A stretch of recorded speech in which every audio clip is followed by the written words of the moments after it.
आप मुझे अपना नाम बताइए। मेरा नाम रमासा है। यहाँ पर स्टॉल लगाया, लिटरेचर फेस्टिवल है, किस तरह से रिलेट करेंगे अपने स्टॉल को फेस्टिवल को, या क्या कुछ प्रमोशन हो रही है, किस तरह से यहाँ से मैसेज आ रही है? यहाँ पे असल में ये जो पेंटिंग्स मैंने लगाई हुई हैं, मेन जो इनका थीम है वो कश्मीर है। It's about the culture. तो ये क्योंकि कश्मीर फेस्ट है तो that's why it's relatable like that. कितना बड़ा प्लेटफॉर्म है, या कहाँ पे आपको लगता है प्लेटफॉर्म नहीं मिल रहा है, या क्या आपको लगता है सरकार को करने की जरूरत है ताकि आपको और प्लेटफॉर्म मिले, ज़्यादा से ज़्यादा मिले, या आपको क्या लगता है सरकार बेहतर कर रही है? ऐसे जब इवेंट्स होते हैं तो छोटे आर्टिस्ट के लिए ये बहुत बड़ी बात है, लेकिन गवर्नमेंट आई डोंट थिंक कुछ कर रही है आर्टिस्ट के लिए, बिकॉज यहाँ काफ़ी सारे आर्टिस्ट हैं जो they are not doing anything, they are struggling right now. तो that is an issue and I think government को स्टेप अप करना चाहिए यहाँ के लोकल आर्टिस्ट को ऐसा प्लेटफॉर्म देने के लिए ताकि वो अपनी कला लोगों को दिखा सके। यहाँ पर भी आपको प्लेटफॉर्म यस, मिला है। लेकिन काफ़ी सारों को ऐसा नहीं मिलता। यहाँ कितने ही लोग आएंगे, कितने ही आर्टिस्ट अपना काम एक्सप्लोर करेंगे। तो आपको ये प्लेटफॉर्म मिल रहा है एज एन इंडिविजुअल, Yes. किस तरह से आपको लगता है फायदा हो रहा है? क्योंकि लोग मुझे रिकॉग्नाइज कर रहे हैं, लोगों को समझ आ रहा है कि हाँ आर्ट के काफ़ी डिफरेंट स्टाइल्स है। जैसे मेरी पेंटिंग्स, इसमें मैं रिलीफ वर्क कर रही हूँ, 3D वर्क कर रही हूँ। सिर्फ पेंटिंग्स और लैंडस्केप ही सब कुछ नहीं है, आर्ट के काफ़ी सारे फॉर्म्स हैं। So it's a good platform. ऐसे प्लेटफॉर्म से अवेयरनेस आती है। Thank you. मुझे बताइए किस तरह का ये प्रोग्राम था, किस तरह से फायदा हो रहा है कश्मीर, खासकर कश्मीरी कल्चर को, या यहाँ पर जो लिटरेचर फेस्टिवल, इससे क्या फायदा? देखिए, ये हमारा 3rd एडिशन है। Kashmir literature festival Shrikala foundation जो ऑर्गेनाइज करती है। कश्मीर पिछले 30 साल से जो कॉन्फ्लिक्ट में जूझ रहा था, कश्मीर की वो छवि और कश्मीर की जो असल इमेज है, जैसे आर्ट हो, कल्चर हो, हमारी सभ्यता 5000 साल की रिटन हिस्ट्री है।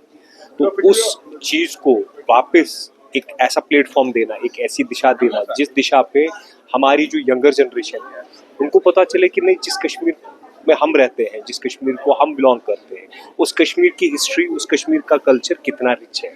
तो उसी सिलसिले में आज श्री मनोज सिन्हा सर ने जो इनॉग्रेट किया, उन्होंने खुद भी ये बात कही कि नहीं, Kashmir is beyond conflict, it's beyond बाकी जो चीज़ें हैं। कश्मीर की जो हिस्ट्री है, कश्मीर का जो कल्चर है वो बहुत रिच है और उसको आगे लेके जाने में ये वाले प्लेटफॉर्म बहुत ज़रूरी है। अंदर क्या क्या हुआ क्या क्या, मतलब किस तरह का ये फेस्टिवल है, कितने रोज तक ये रहने वाला है? ये सर क्या कुछ पहले जो मनोज सिन्हा दो दिन का फेस्टिवल है और कम से कम 5 से लेके 8 बुक्स, हम नए बुक्स लॉन्च कर रहे हैं। तो हमारा मकसद ये है कि ये इवेंट होने के बाद हमारे पास कम से कम 5 ऐसे सक्सेसफुल राइटर्स कश्मीर से आए जो कश्मीर की कहानी लिखें, जो भारत की कहानी लिखें, जो भारत के इतिहास को लिखें, जो भारत के कल्चर को लिखें, जो भारत के साइंटिफिक टेम्परामेंट को लिखें और लोगों के सामने उसको लेके जाएं। Thank you. क्या है, पूछना क्या है? मुझे पहले अपना नाम बताइए आप। मेरा नाम जरका है।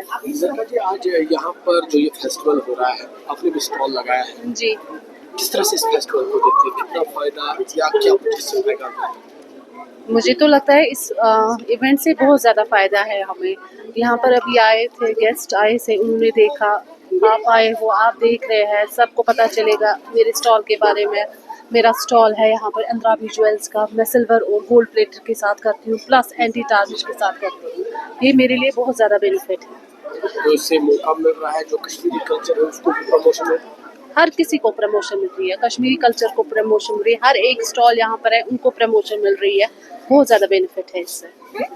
Thank you. हाँ, सब कुछ वो आप शुरू हो जाइए, मैं शुरू कर दूं? ओके। नमस्कार, मेरा नाम दीपक वोरा है, भारत का राजदूत हूँ। 6 देशों में आपका राजदूत रह चुका हूँ, अब 3 देशों में विशेष सलाहकार हूँ, कारगिल लेह में भी विशेष सलाहकार हूँ। मैं श्रीनगर आया हूँ क्योंकि यहाँ पर 3री एडिशन कश्मीर लिटरेचर फेस्टिवल की हो रही है। मैं पहले कभी इस फेस्टिवल में नहीं आया, लेकिन जो मैंने अभी देखा, कश्मीर तो कई बार आया हूँ, श्रीनगर बहुत बार आया हूँ, जो मैं यहाँ देख रहा हूँ, जो उत्साह, जो जुनून, जो लोगों में उत्सुकता है जानने के लिए कि कश्मीर का लिटरेरी सीन अब रिवाइव हो रहा है। एक चीज़ आपको बता देता हूँ कि मैंने 13 देशों में काम किया। अगर किसी भी सभ्यता को, सिविलाइजेशन को, उसका मनोबल तोड़ना चाहें तो पहले उसकी जो उसका साहित्य है उसको आप तोड़िएगा। और मैं अब ये देख रहा हूँ कि वो स्कूल बंद कर देते थे, कॉलेज बंद कर देते थे, बच्चों को पढ़ने नहीं दे रहे थे, लेकिन अब जो हम यहाँ पर देख रहे हैं, कश्मीर में अब भूख है, प्यास है for knowledge, for education, for ज्ञान, और ये जो लिटरेचर फेस्टिवल्स हैं इनके ज़रिए ये भूख मिटाई जा सकती है। तो मैं इतना ही कहूँगा, जो लोग, करोड़ों लोग, दूरदर्शन तो मेरी माँ है जो उसका चैनल आपका प्रोग्राम देख रहे हैं, उनसे इतना ही कहूँगा, आइए यहाँ पर देखिए सच्चाई क्या है। ये जो फेक न्यूज़ आती है, ये यूट्यूबर जो कहते रहते हैं, जो ये क्षमा कीजिएगा मेरे शब्द का बकवास करते हैं, उस पर आप भरोसा मत करिए। आके खुद देखिए, ये कश्मीर जो था, जो भारत का ताज है, अब लौट आया है, फिर से हमारा ताज बन गया। So come, Kashmir is willing, Kashmir is waiting, Kashmir is wonderful. Thank you sir. आज कश्मीर लिटरेचर फेस्टिवल में श्रीनगर में मेरी किताब अमन के फरिश्ते रिलीज़ हुई है। ये किताब जम्मू कश्मीर के सूरनकोट इलाके में बेस्ड है और ये कहानी है जम्मू कश्मीर के अवाम की, उन लोगों की जिन्होंने सुरक्षा बलों का साथ दिया।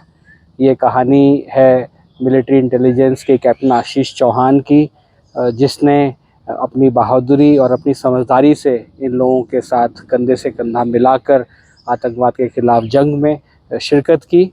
मुझे उम्मीद है कि ये कहानी आपको पसंद आएगी। 180 पेज की ये कहानी राजपाल एंड सन्स जो दिल्ली में हैं उन्होंने पब्लिश की है और मुझे पूरी उम्मीद है कि आप इसे पढ़ेंगे और इसे पसंद करेंगे। धन्यवाद। Thank you sir.